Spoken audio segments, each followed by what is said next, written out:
بسم الله الرحمن الرحيم نحمده ونصلي ونسلم على رسوله الكريم أما بعد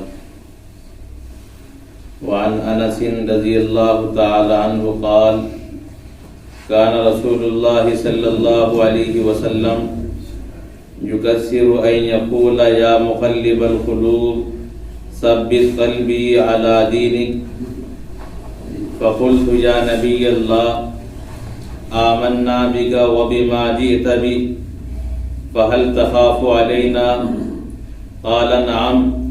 إن القلوب بين إصبعين من أصابع الله يقلبها كيف يشاء رواه الترمذي وابن ماجہ۔ حضرت انس رضی اللہ تعالیٰ عنہ سے روایت ہے، وہ فرماتے ہیں کہ اللہ کے رسول صلی اللہ علیہ وسلم کثرت سے یہ دعا مانگا کرتے، یا مقلب القلوب ثبت قلبی علی دینک، اے دلوں کو پھیرنے والے میرے دل کو اپنے دین پر ثابت قدم رکھ۔ فقلت یا نبی اللہ، میں نے عرض کیا اے اللہ کے نبی، ہم آپ پر ایمان لائے، وبما جئت بہ، اور آپ کی لائی ہوئی شریعت پر ایمان لائے،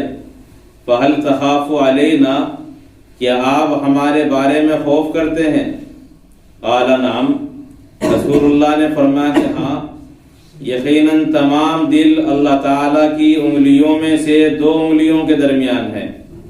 یقلبها کیف یشاء، اللہ تعالیٰ جسے چاہتے ہیں پھیر دیتے ہیں۔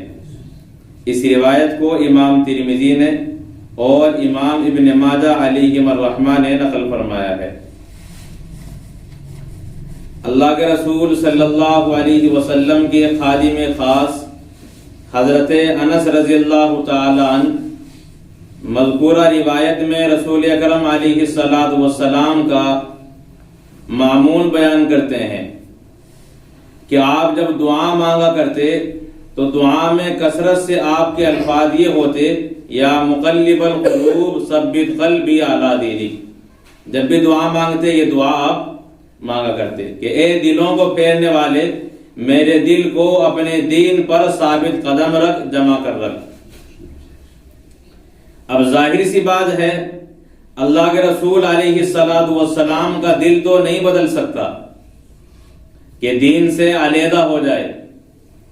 تو حضرت انس رضی اللہ تعالیٰ عنہ سمجھ گئے کہ یہ دعا آپ کی اپنے بارے میں نہیں بلکہ امت کے لیے ہے، کیونکہ اللہ تبارک و تعالیٰ نے تو آپ کے تمام گناہوں کو معاف فرما دیا ہے اور جنت کے سب سے اعلیٰ درجے وسیلے کا آپ کے لیے فیصلہ کیا جا چکا ہے، تو آپ کی شان کے لائق بھی نہیں ہے اور ایک ایمان والا تصور بھی نہیں کر سکتا کہ اللہ کے رسول علیہ السلام کا دل دین سے ہٹ جائے گا۔ تو یہ دعا آپ کی امت کے لیے تھی، اور اسی کو حضرت انس رضی اللہ تعالیٰ عنہ نے بطور سوال کے عرض کیا کہ یا رسول اللہ، ہم آپ پر بھی ایمان لائے اور آپ کی لائی ہوئی شریعت پر بھی ایمان لائے ہیں، کیا آپ ہمارے بارے میں خوف کرتے ہیں کہ ہمارا دل ہٹ جائے گا، بدل جائے گا؟ تو اللہ کے رسول علیہ السلام نے فرمایا کہ ہاں، تمام دل اللہ تعالیٰ کی انگلیوں کے درمیان ہوتے ہیں، اور اللہ تعالیٰ جیسے چاہتے ہیں بدلتے رہتے ہیں، پھیرتے رہتے ہیں۔ اس لیے میں دل کو دین پر ثابت قدم رکھنے کی اللہ تعالیٰ سے دعا کرتا رہتا ہوں، اس لیے کہ جب اللہ تبارک و تعالیٰ دین پر ہمارے دلوں کو جما دیں گے، اللہ کی جانب سے ثابت قدمی عطا کر دی جائے گی، پھر کوئی اندیشہ نہیں ہوگا۔ اس روایت سے معلوم ہوا کہ انسان کو اپنے ایمان پر، اپنے اعمال پر مطمئن نہیں رہنا چاہیے کہ بس میں تو ایمان لے آیا، اب میرا کچھ نہیں ہوگا، یا میں نیک عمل کرتا ہوں، اب میں اس سے نہیں ہٹ سکتا۔ بہت سے افراد دنیا میں ایسے گزرے ہیں کہ پوری زندگی ایسے اعمال کیے گویا کہ جنت کے مالک بن گئے، لیکن موت کفر پر آئی ہے۔ اس لیے کوئی بھی آدمی مطمئن نہ ہو کر بیٹھے، بلکہ اپنے دل کو دین پر ثابت قدم رکھنے کے لیے اللہ تبارک و تعالی سے دعائیں مانگتے رہے۔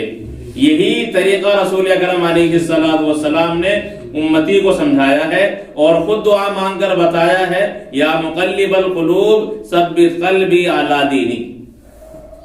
کہ دلوں کو پھیرنے والے میرے دل کو اپنے دین پر قائم رکھ۔ اور رہا مذکورہ روایت میں جو انگلیوں کے الفاظ استعمال کیے گئے ہیں، یہی روایت اسی طرح کا مکمل طور پر جو مضمون ہے وہ پہلے بھی گزر چکا ہے۔ وہاں عرض کیا تھا کہ اللہ تعالیٰ کی انگلیاں عام مخلوقات کی طرح نہیں ہوتی، بلکہ وہاں مراد ہوتی ہے اللہ تبارک و تعالیٰ کی طاقت، اللہ کی قدرت، کہ اللہ کی ہاتھ میں ہے، اللہ کے قبضے میں ہے لوگوں کے دل، وہ جس طرح چاہے بدل ڈالے۔ وعن ابی موسیٰ رضی اللہ تعالی عنہ قال قال رسول اللہ صلی اللہ علیہ وسلم مثل القلب کریشۃ بأرض فلات یقلبها الرياح ظاہرا لبطن، رواه احمد۔ حضرت ابو موسیٰ رضی اللہ تعالی عنہ سے روایت ہے، وہ فرماتے ہیں کہ اللہ کے رسول علیہ الصلوۃ والسلام نے ارشاد فرمایا، دل کی مثال اس پر کی طرح ہے جو چٹیل میدان کے اندر ہو، یقلبها الرياح ظاہرا لبطن، اور ہوا اس پر کو پیٹ سے پیٹ کی طرف بدل ڈالے۔ جب میدان میں پر پڑا ہوا ہوگا اور ہوا آئے گی تو کبھی ادھر ہوگا کبھی ادھر ہوگا، بدلتا رہے گا۔ ایسے ہی اللہ کے رسول علیہ السلام فرماتے ہیں کہ دل بھی اسی طرح ہے، کبھی دل اللہ تبارک و تعالیٰ کے لیے دھڑکنے لگتا ہے کہ مجھے نمازیں پڑھنی ہے، نیک اعمال کرنے ہیں، اور کبھی یہی دل برائی کی طرف ابھرنے لگتا ہے اور برے وساوس کے ذریعے سے انسان گناہوں کی طرف چل پڑتا ہے۔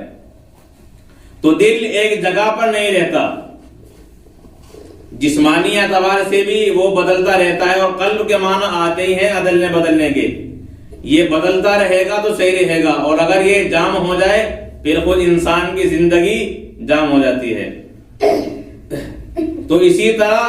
جس طرح پر چٹیل میدان میں ہوا کے ذریعے سے ادھر ادھر ہوتا رہتا ہے، یہی کیفیت دل کی ہے کہ وہ بھی کبھی نیک اعمال کی طرف مائل ہو جاتا ہے اور کبھی برائی کی طرف مائل ہو جاتا ہے۔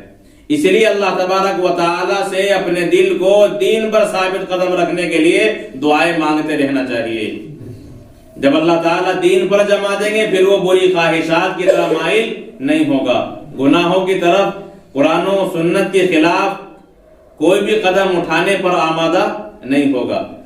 اور جب دل انسان کا دین پر مستقیم ہو جائے گا پھر انسان کے بدن کا ہر حصہ اللہ تعالیٰ کی اطاعت کرے گا،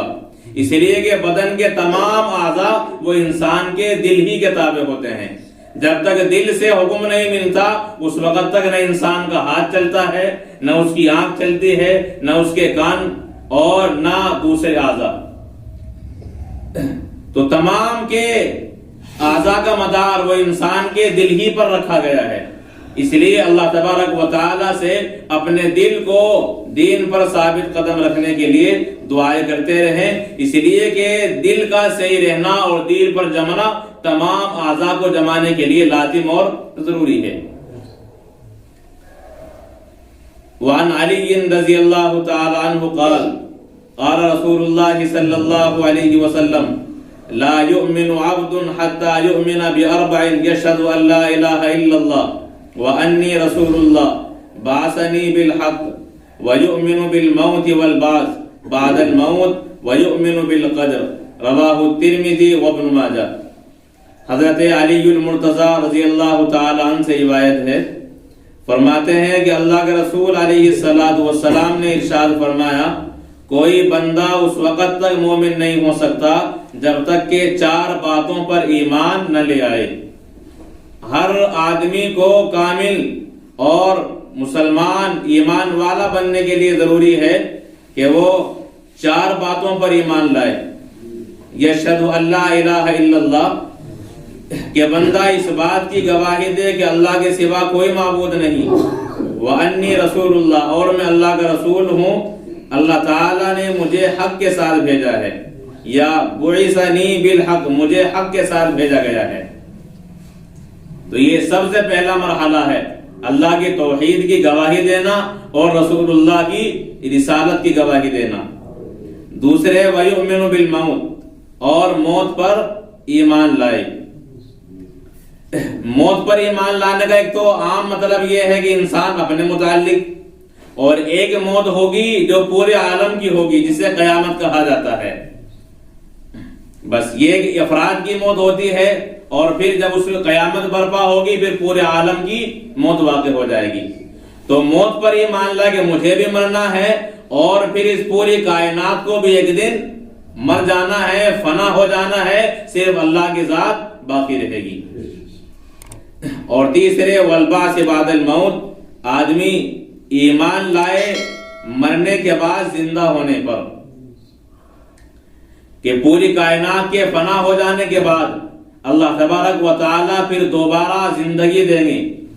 اور پھر میدان محشر میں ان تمام انسانوں کی، جناتوں وغیرہ کی پیشی ہوگی، حساب کتاب ہوگا، اور پھر انسان کے متعلق اللہ کے جانب سے جنت یا جہنم میں جانے کا فیصلہ کیا جائے گا۔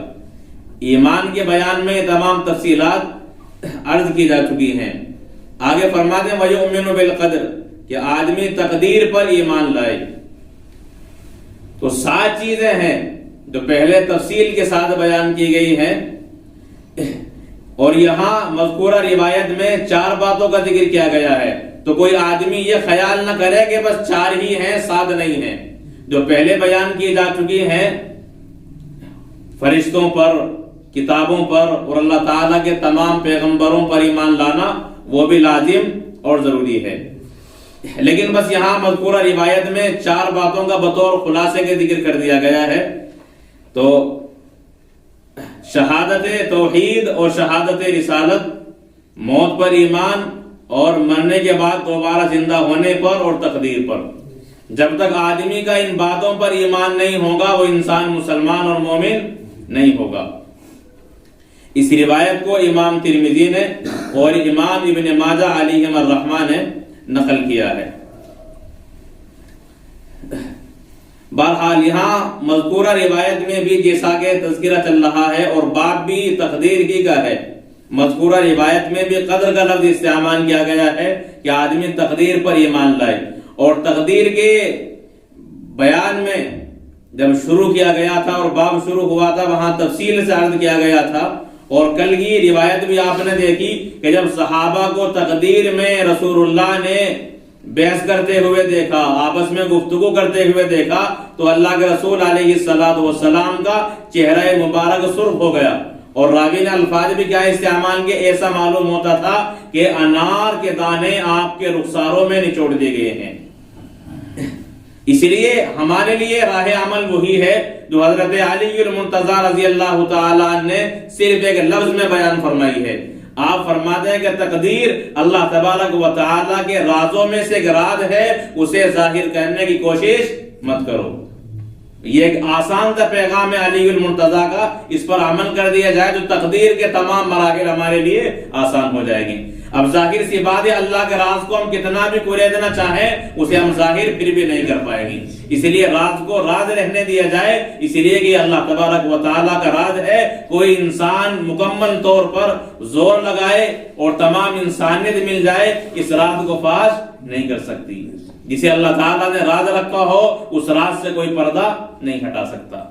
بس امت کے لیے ضروری ہے کہ وہ تقدیر پر ایمان لائے کہ اللہ تبارک و تعالیٰ نے جو لکھ رکھا ہے اس کے مطابق یہ کائنات کا نظام چل رہا ہے۔ اللہ عمل کی توفیق عنایت۔